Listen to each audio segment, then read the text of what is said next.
Today, I'm gonna give you the latest news in your favorite love teams, Jaden, Aldab, and Bethniel.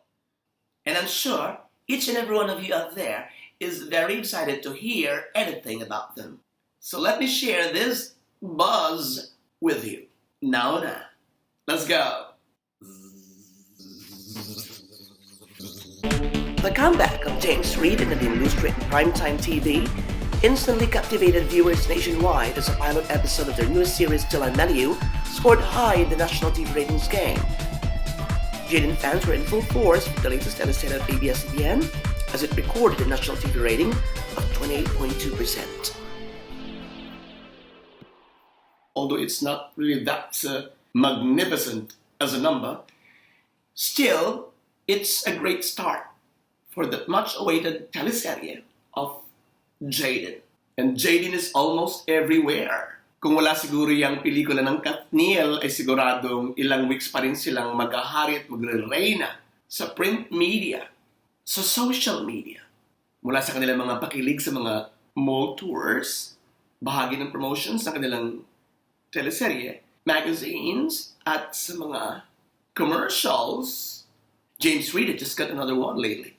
Kaya ang mga fans ay very, very happy this past 3 months. Kasi after ng Imagine You and Me, biglang labas ang mga balita about Jaden's teleserye.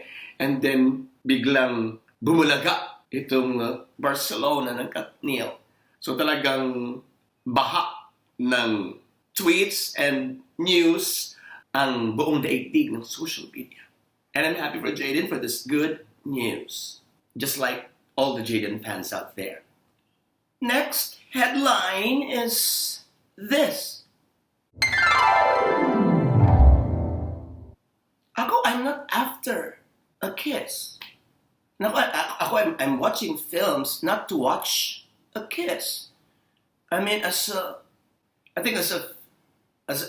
film aficionado, I'm not interested about those exciting killing moments between two super cute stars. They go to the movies primarily because of that. To see that. Ako wala akong kiber sa mga ganyan. No. If I would watch this film in a theater, well, I would go to the toilet and refresh myself up. If I would watch that on DVD, then I would turn it off. I hate those kissing moments like that. Yeah. I'm after their acting, after what will they offer, as everybody is going crazy about this change in their acting performances. Ay, naku, mga kissing na yan. Ikaw, manonood ka ba dahil sa halika na yan? Anong part daw ba ng movie yan? Ay, para maano ko agad, mapagandaan. Oo, masyado naman kayong asyoni. I will watch that movie because of the good quality that it promises. Promise.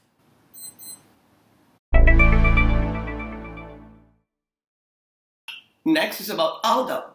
Marami na naghihintay, marami na naiinis, marami na nangungulit kung matutuloy ba yan o hindi. But GMA7 has confirmed that it is going to be pushed through. Hintay lang. Let's watch this. GMA Executive Abrugar has issued a statement regarding this.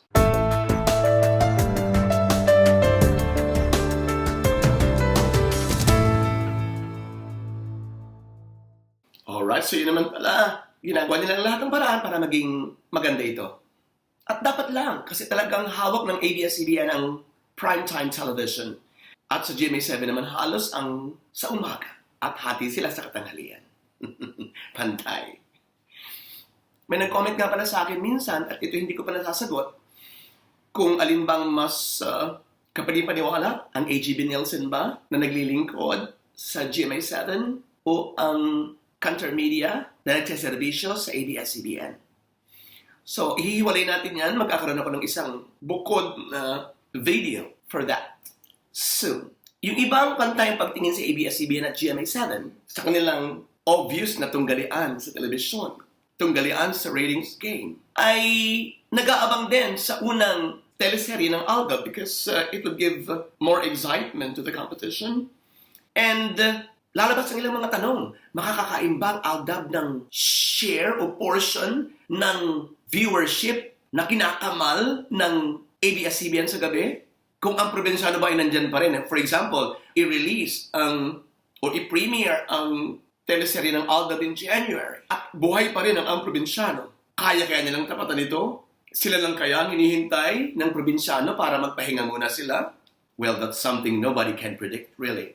Marami na nagsabi before, 4 months ago, 5 months ago, na wala na yung Aldab, but boom, kumita ang kanilang pelikula. And lilikha pa rin sila ng ingay sa primetime television. Yun nga lang ang tanong ay kung kaya ba nila ang lakas ng ABS-CBN sa panggabing palatuntunan. You know, how I wish na sana wala na yung labanan yan. How I wish na pwedeng mag-guest si May Mendoza sa Boy Agundo Show. Pwedeng mag-guest si Katniel sa Itbulaga. Pwede mag-guest ang Jaden sa Bubblegum. You know, yung mga ganong ratsadahan. You know, and I'm sure many of you there would like to see that as well. Mas masaya. Diba? So good luck sa Jaden, good luck sa Katniel, and good luck sa Aldo. And good luck sa inyong fans siyang nagpapasaya sa ating mga panonood. You are the spice of the entertainment industry. Thank you very much for watching. This is your friend Robato saying arigatou gozaimasu. Bye! And please subscribe! Naman!